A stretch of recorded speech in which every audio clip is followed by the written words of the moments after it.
অবৈধ অভিবাসীদের বিতরণে এলিয়েন এনিমিস অ্যাক্ট প্রয়োগের বিষয়ে আদালতের নির্দেশনা অমান্য করবে না ট্রাম্প প্রশাসন।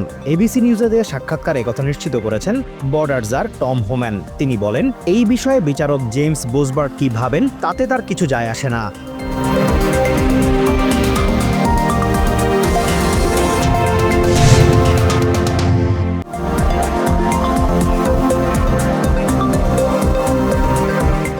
সহকর্মীদের কাছ থেকে পাওয়া পদত্যাগের আহ্বান নাকচ করে দিয়েছেন সেনেট মাইনরিটি লিডার চাক শুমার। এনবিসি নিউজকে দেয়া সাক্ষাৎকারে শুমার বলেন, সরকার অচল হয়ে গেলে তা এই সমালোচনার চেয়েও 15 থেকে 20 গুণ খারাপ হতো।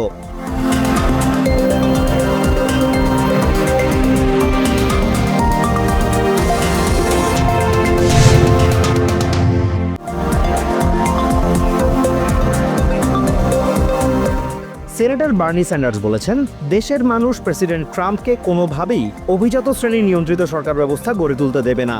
এবিসি নিউজকে দেয়া সাক্ষাৎকারে স্যান্ডার্স আরও বলেন, ট্রাম্পের কর্তৃত্ববাদী প্রশাসন করার অপচেষ্টা প্রতিরোধে সমমনাদের সাথে নিয়ে সর্বাত্মক চেষ্টা করবেন তিনি।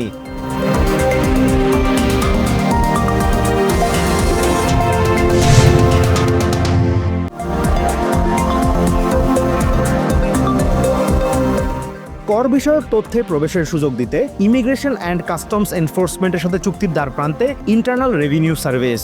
প্রশাসনের একাধিক সূত্রের বরাত দিয়ে এক প্রতিবেদনে এই তথ্য জানিয়েছে ওয়াশিংটন পোস্ট। তবে এই চুক্তির ফলে করদাতাদের ব্যক্তিগত তথ্য বেহাত হওয়ার শঙ্কা জানিয়ে আসছে আইআরএস।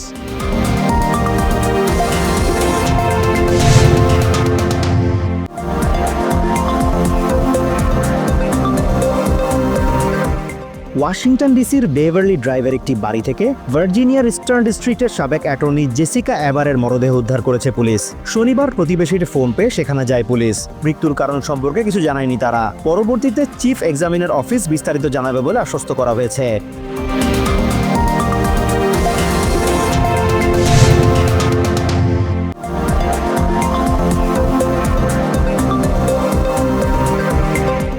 নিউ মেক্সিকোর লাস ক্রুসাস শহরে বন্দুক সহিংসতায় 3 জন নিহত এবং 14 জন আহত হওয়ার ঘটনায় জড়িত সন্দেহে 2 জনকে আটক করেছে পুলিশ। আটকদের মধ্যে একজন 20 বছর বয়সী টমাস রিভাস, তবে অন্যজন অপ্রাপ্তবয়স্ক হওয়ায় তার পরিচয় প্রকাশ করেনি পুলিশ।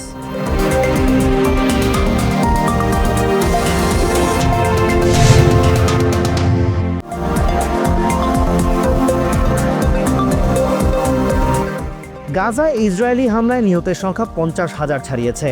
রবিবার গাজার স্বাস্থ্য মন্ত্রণালয় জানিয়েছে, ইসরায়েলের বর্বরোচিত হামলায় এখন পর্যন্ত 50,021 প্যালেস্টিনিয়ান নিহত ও 113,274 জন আহত হয়েছে। তবে গাজার স্থানীয় কর্তৃপক্ষের দাবি, নিহত প্যালেস্টিনিয়ানদের সংখ্যা 61,700।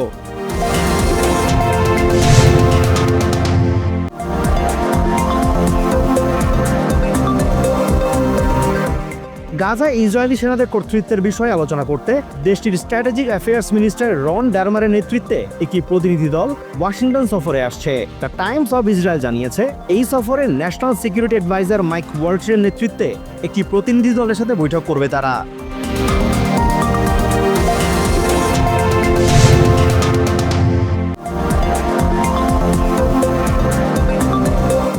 সেনাপ্রধান ওয়াকারুজ্জামানের সাথে বৈঠকের বিষয়টি ফেসবুকে প্রচার করা মোটেও সমীচীন হয়নি বলে জানিয়েছেন জাতীয় নাগরিক পার্টির উত্তরাঞ্চলের মুখ্য সংগঠক সার্জিস আলম।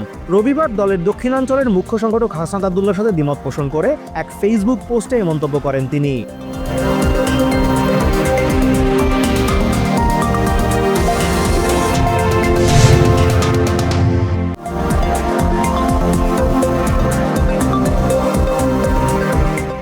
আইপিএলের চলতি আসরের দ্বিতীয় ম্যাচে রাজস্থান রয়্যালসকে 44 রানে হারিয়েছে সানরাইজার্স হায়দ্রাবাদ।